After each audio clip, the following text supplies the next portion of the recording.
My name is Michael Gordon. I'm the Chief Innovation Officer at the University of Commonwealth Caribbean. I'm the Director of Innovations and I run the UCC's Innovation, Entrepreneurship and Technology Center.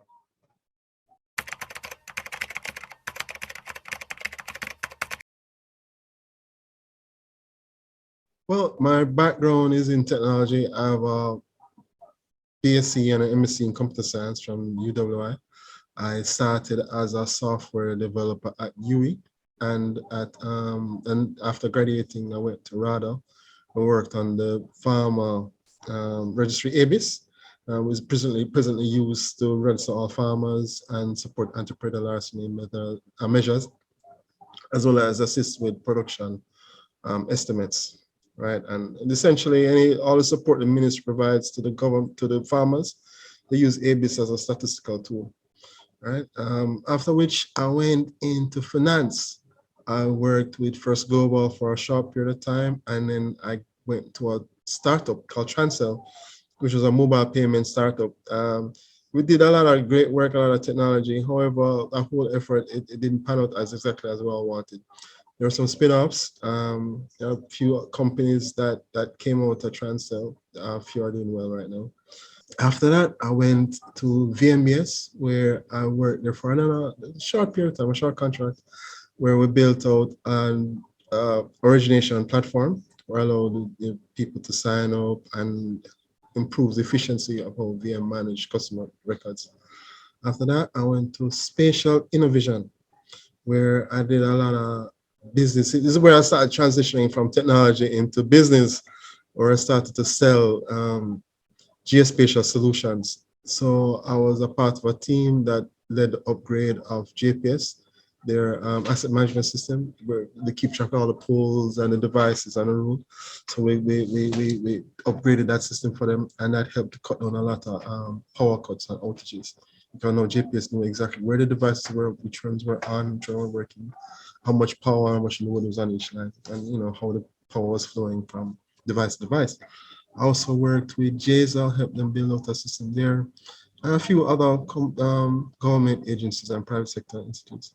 That was a lot of fun, and I learned a lot about business and about how software can support and achieve business objectives, right? Because these are pretty expensive systems, so they're specifically tied to business deliverables.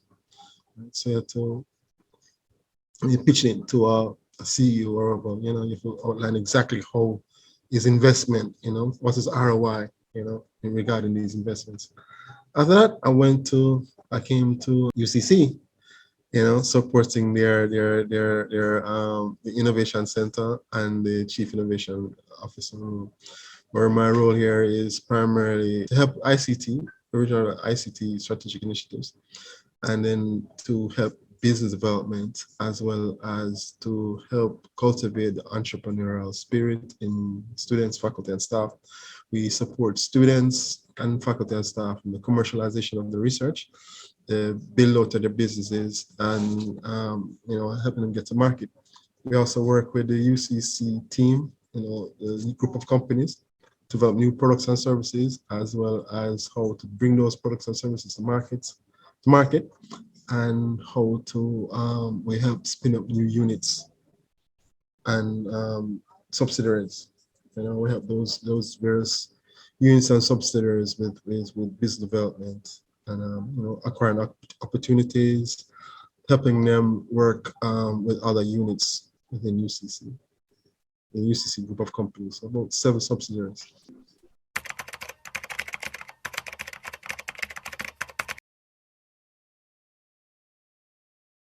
We've built out a partnership network. The Innovation Center is only 3 years old, but we've been making strides and pushing through the pandemic. So we have our annual hackathon. This is our 2nd year, and we work with several companies and ministries where we provide students with exposure to problem sets within Jamaica, will be security, agriculture, community development. And we'll have luminaries within those sectors. So we have like Dr. Carolyn Hale who come in and talk about education. She's a former director at UCJ and executive director at Hart. Former executive director at heart and former chairperson of the UCJ. So she's built out a small startup which provides educational technology and solutions. So she'll come in and talk about, her 40 years of experience, the problems that are happening, we have in Jamaican education system, solutions that she has, the solutions that she's rolling out. We have like Avro Grant from the Ministry of Security. He's in charge of projects there. So we talk about all the various projects Ministry of Security is rolling out, the problems ministry has, and the kind of solutions that they're looking for. We'll talk to people from finance, issues with finance in Jamaica, financing students, financing housing, financing startups. I mean, especially financing students and financing startups is a big issue in Jamaica. Companies less than 18 months, the only source of financing is personal debt and debit and credit cards, right? So personal loans and credit cards, which isn't always ideal, right? So there's an issue with people just having ideas, not necessarily being able to find a proper backing. How do you contain a risk to the financier for those ideas?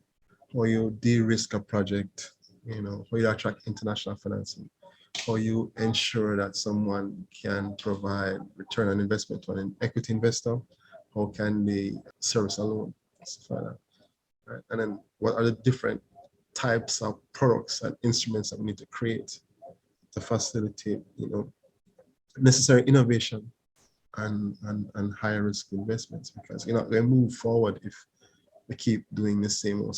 Someone's going to have to come up with an innovative idea, and we're going to find ways of de-risking it and financing it, right? So we gather all these luminaries, we expose them to, the students get exposed to these different ideas and issues. Then there is a technology session where they're exposed to various tool sets, could be JavaScript, cloud engineering, blockchain, cryptocurrency. So, you have various tool chains. We're talking blockchain that solves problems surrounding trust, right? Cryptocurrency allows you to, reduce the cost of finance, right?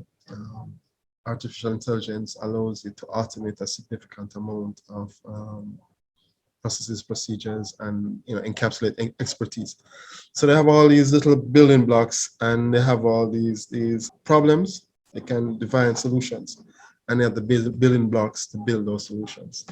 After which they go through a business readiness process, where they're taught how to refine their business ideas, right? Develop a business model, feasibility studies, kind of stuff. I mean, these are college and high school kids, so they're not seasoned professionals, but the objective is to expose them to how to identify a problem, develop a solution, define a business model around that solution, right? And then we help them identify the financing structures, the capital strategy around a solution. Then they go into mentorship, where we help them essentially apply a lean startup approach, agile and lean startup approach, where they roll out the MVP, right? And they test it and validate the product, validate idea. Right? Last year was very successful. We got one student who built out a personal security app, and a very decent business model around that security app. So we're hoping this year to be even bigger and even better, where we can build some solutions, get them published, get them getting revenue from the MVP, and then eventually building a revenue stream and then getting them financed. But the real issue is that you can't necessarily rely on government funding for everything. I can't rely on the existing incumbents to solve all the problems. They built their business models, they did their thing, they're making money. And it's going to take everybody to come up with solutions. And when you find ways to finance those solutions, and some solutions have to be sustainable and viable, which means people have to find value in them in order to pay to use them, right? So they can grow and thrive. Right. Other systems we have on campus, we have a platform called MyCon, which is our MOOC, where anyone can do a short course. We found it useful for companies to sign up with UCC, quickly define courses so they can proliferate knowledge about their products and services and about the domain and the problem domain and how their products solve the problem domain. So you can get like short courses such as like how to do e-commerce with Wix, right, or digital marketing with Wix and HubSpot. How to do tax compliance, with TAJ kind of stuff. So simple courses that you need as you go about life and in business. Well, another platform that we're currently working on is like a finish called University Campus, where a company that needs to upskill its workforce, like a digital or a Grace or Jamaica National, and they need to upskill a large workforce. They might have a training center, so they need like an internal frictionless way of delivering online courses to their faculty and staff, so to their employees, where they can any employee can log onto a portal, sign up for a course, and get knowledge as well as get credits or do a diploma and do a degree. And usually these are enterprise licenses, so the company usually there's a discount offered to these employees, and then there's financing from salary reductions or external financing from student loan bureau or a bank. So those are some of the stuff that we're working on. We'll also have boot camps, where what we'll find is there are two or three issues surrounding cost and the length of time so it takes to train up somebody in a domain. So in terms of the youth leaving high school, a lot of them are intimidated by these large costs, like 500,000 a year, 700,000 a year, 300,000 a year, 200,000 a year. That sounds like, like a vicious amount of money for them to find, right? They're just starting life and they're gonna go to school and leave with this large amount of debt. So a lot of people press forward, they get the student loan, there's a lot of financing, there's a lot of that they can get. But some kids, they'd rather start working. So we have these short courses that we compile into a program. So they can do like a short, about 6 courses, 3 to 6 courses that provide what we call advanced credits. So they'll start the degree program, right? And then there are industry case-based study, such like how do you work on Wix? How do you use Wix? How do you build a website with Wix? How do you do digital marketing? How do you do project management with Microsoft projects, that kind of stuff. So these are the industry preparation or ready for work training modules, right? So they get the theoretical component with the short courses, then they get the ready to work modules, and then there's an internship component afterwards. So within a 6-month period and probably a little bit around $100,000, they'll be capable of getting an entry-level position in most companies, right? A lot of times the internships then translate to permanent employment. So the idea is that someone leaving high school should be able to get sufficient amount of knowledge to start working and then find themselves in a paying position, a paying job that can then service a loan, right? And then pay for, a lot of times it's like lunch money. There are a lot of kids who can't afford to go to school. Even if they go in school online, there's still credit, you have to buy from credit kind of stuff. And working part-time or full-time or go to school part-time, it solves the financing of education. It solves, helping them with their daily needs and so forth. Another problem that solves is companies who need to, especially like call centers and free zones, it's difficult to get really capable staff. A lot of our massive brain drain in Jamaica, where a lot of our capable and bright people, they get trained, they get the degrees, they fly up, and it become very, very expensive, So these short courses help us to train up a large workforce fairly quickly. So if you have a call center, you can train up 100, 200 people very quickly with these courses. These ready to work programs. We have the theoretical components, case-based work program, and an internship. So very quickly you get a fairly functional workforce that you can build on. So we found success with that from people who are operating free zones, and people want to build like large teams, to move on a project. Right. So that's some of the stuff we're working on here.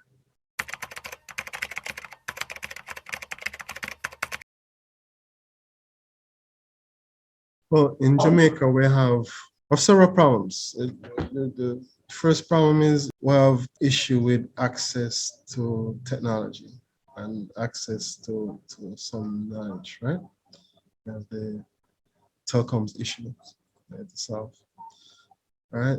So you're gonna have kids coming up where you have some kids that from 3 years old, they're immersed in technology environments, and interact, and they get all the resources they need. And they have another large portion of kids who don't get those resources. And people don't realize how much of a disparity they will have, the haves and the have-nots, in terms of creating a modern workforce where you have 500,000 kids. If you look at the statistics, I think it was 500,000, we call them youth, 16 to 25 years old. Right? So Jamaica is not a good place. If you can educate all those people, the country will be very, very rich in 10, 20 years. If we can upskill all those people in all the right skill sets, right? So we can create these wonderful products for export. But the kids in Kingston and kids of few kids in schools through the island, they get exposed to the technology. They don't have, when you go to rural places, you have these issues with telecoms, access to telecoms and data. So there's a divide that we need to solve. Right? So for solve the telecom issue, or for improve the access to training programs at the youth level, that's number one. So I know the ministry and the government's been working on that. I think there was some discussion when they introduced new telco providers, Ready TV. I think One has a pod system, a pod device. Right? We're working on a solution, our MyCon platform. It allows you to download the courses. We have a partnership with Ready TV, where kids can buy a box and they can access Ready TV system and get training. We're also working on the MyCon platform, where if the student can get to some Wi-Fi device, they can download all the courses to their phone, right, and study from there. So this is creating the working material of human capital. That's number one. The second thing now is what technology we need to focus on. So AI, I think, is one domain that we need to double down on, right? Crypto, blockchain, augmented reality, VR, virtual reality, mixed reality, right? And cloud engineering. I think that's another big thing that we need to, to build microservices, systems design, systems as systems engineering, that kind of thing, kind of thinking. Fog computing, where you have multiple devices connected, working together. How all those things work. I think that's where we need to increase the amount of engineers so as to reduce the cost of development of these solutions. I think we're like websites, you can find 1,000 website developers right now. Right? But I think we need to find ways, create these boot camps, internships, and programs where we can diffuse the knowledge around AI solutions, as well as work with companies, startup analytics and others, to build these ready-made tools, right? And now let's say where anybody can download a tool and do a half an hour course, and they're basically maybe, as an AI expert, they should be able to exploit technology for some problem domain, right? They should be able to solve one small aspect of a problem. So the idea, just as with HTML, you can quickly make a very simple page, a hello world. We should be able to work together so that we can diffuse these tools, diffuse this knowledge, and build a large cohort of highly capable AI engineers, blockchain engineers, crypto engineers, augmented, virtual reality, and cloud systems engineers. I think once you do that, then you get to the cost of innovation, the cost of producing these tools that improve productivity, solve crime, and create export products. I think you start to see that change that you want, where a company like Grace can find all the talent they need very, very quickly, going abroad and getting expensive engineers. And there's some other components that we have to talk about, like the accelerators and incubators. We have a lot of them, but I think we need a lot more. Especially we need to diffuse them across the island, the Westmorelands and the portlands, they need, access to these things as well. And of course, research and development. Like, talk to a lot of people research in companies like Grace, a lot of them don't necessarily want to invest a large portion of funds into research and development. So we need to find ways of monetizing research and development and commercialization of research. And that's where you find out the problems, that's where you get your innovations, and that's where you get your products and services, right? And in funding, we have first angels, we have a lot of private equity firms, but we need a lot of more venture capital firms, and then we need a lot of credit enhancement facilities to reduce risk. And there are a plethora of financial instruments, right? We need to increase the number of financial professionals that can create these different instruments that can de-risk, investment and research and commercialization and startups. Right there, how you de-risk electric vehicles coming to the island, how you create a fund, a bond, how you blend those bonds with other tools and so forth. So we need to increase the access.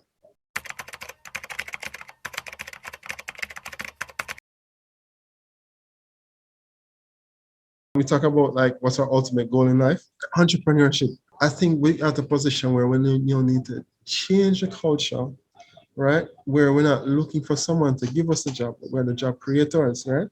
We're the ones who are now in charge of the country. We're the ones now making the decisions. We're the ones now responsible for our own well-being. We fought for that responsibility, fought for that right. So now we don't need to be the ones to see, oh, that's a problem. This is a solution. This is how we're going to fund it. This is how we're going to sustain it by making it, financially viable and desirable to the population. So I think entrepreneurial culture, capacity for innovation, and entrepreneurial culture is very important. And I must say, I'm very impressed with the youth that we have. They are a lot more entrepreneurial these days. I suspect the barriers of entry are a lot less. Instagram, you can just put something on Instagram and start making some funds fairly easily. So they have a little bit about it. They have a little of the culture there. You can go on YouTube and start earning some money being a YouTuber. Right, product placement stuff, So and there's tons of knowledge on YouTube, right, to get that done. So educating our kids about these different markets and opportunities, kind of global freelancing, that kind of stuff, I think is where we need to push aggressively. And something I'd love to see where we teach entrepreneurship as a career choice. How do you identify a problem, come up with a solution, and sell it?